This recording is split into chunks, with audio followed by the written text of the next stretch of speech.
ना होगा, और अगर सब मिलकर कोशिश करें तो रास्ता निकल सकता है। राजू के चेहरे पर एक उम्मीद की किरण जागती है।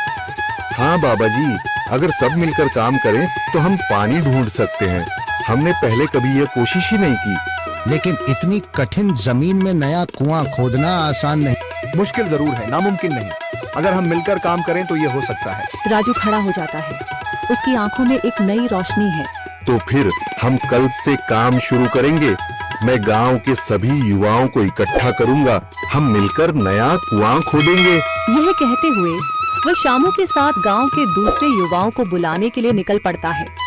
कहीं दूर से गरज की हल्की सी आवाज आती है, जैसे आकाश ने उनकी उम्मीदों की गवाही दे दी हो।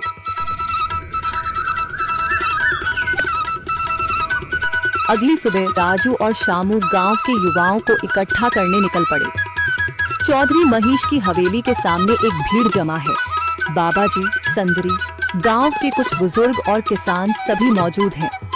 हम हाथ पर हाथ रखकर नहीं बैठ सकते। अगर अल्लाह ने हमें हिम्मत दी है तो हमें खुद पानी के लिए मेहनत करनी होगी। हम एक नया कुआं खोदेंगे। लेकिन राजू, क्या हमें यकीन है कि वहाँ पानी मिलेगा? बेटा, पानी जमीन के अंदर होता है, बस सही जगह खोदने की जरूरत है। हमने अपने बुजुर्गों से सुना था कि पुरानी नहर के पास जमीन नरम थी, शायद वहीं पानी हो। बाबा जी सही कह रहे हैं। अगर तुम सब यह काम करने के लिए तैयार हो तो मैं अपने कुछ मजदूर भेज सकता हूँ। धन्यवाद चौधरी जी, लेकिन हम सब खुद भी मेहनत करेंगे। यह हमारे गांव के अस्तित्व की लड़ाई है। संदरी, जो अब तक चुप थी, आगे बढ़ती है।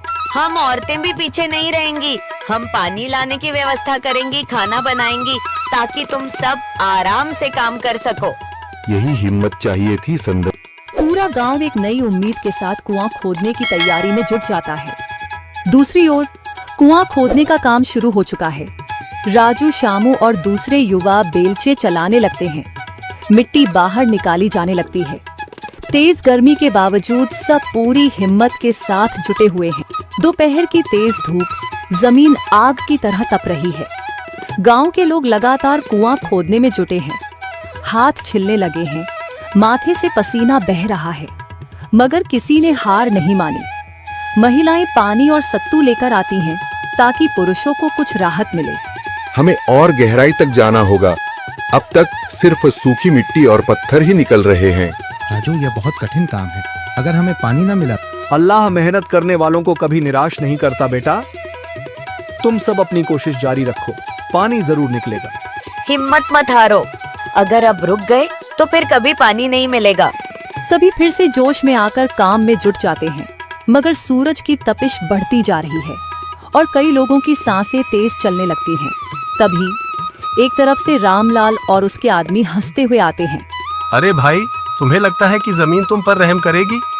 हाँ हाँ, ना समझ लोग, ये सब बेकार की मेहनत है। रामलाल, हमारा हौसला मत तोड़ो। अगर तुम मदद नहीं कर सकते तो कम से कम मजाक भी मत उड़ाओ। मदद? हाँ, मैं अपने कुएं का पानी बेच सकता हूँ, मगर मुफ्त में नहीं दूंगा। राजू सब अनसुना कर फिर काम में लग जाता है।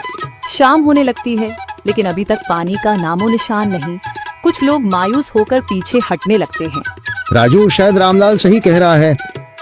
यह सब बेकार है। नहीं शामू, हमें हार नहीं माननी। अगर आज हार गए तो फिर कभी हिम्मत नहीं कर पाएंगे। तभी अचानक फावड़ा किसी कठोर चीज से टकराता है। एक अजीब सी आवाज आती है। राजू चौंक कर देखता है और जल्दी जल्दी मिट्टी हटाने लगता है। अचानक एक ठंडी लहर महसूस होती है। सभी लोग दौड़ कर आते हैं। जैसे जैसे मिट्टी हटती है, नीचे से गीली जमीन नजर आने लगती है। सब हैरान रह जाते हैं। सुभान अल्लाह, मैंने कहा था ना, अल्लाह हमारी मेहनत को जाया नहीं करेगा। राजू और बाकी सभी जोर लगाते हैं। कुछ ही पलों बाद अचानक मिट्टी के नीचे से पानी की एक छोटी सी धारा फूट पड़ती है। गांव वाले खुशी से चिल्ला उठते हैं। पानी पानी निकल आया। यह अल्लाह की कुदरत है रामलाल, जिस पर तुम्हें यकीन नहीं था। पूरा गांव आनंद से झूम उठता है। लोग एक दूसरे को बधाइयां देते हैं। औरतें दुआ करने लगती हैं। कुछ दिन बीत चुके हैं। गांव वाले नए कुएं से पानी भर रहे हैं, खेतों को सींच रहे हैं और जिंदगी फिर से पटरी पर लौट रही है। मगर रामलाल अब भी अपनी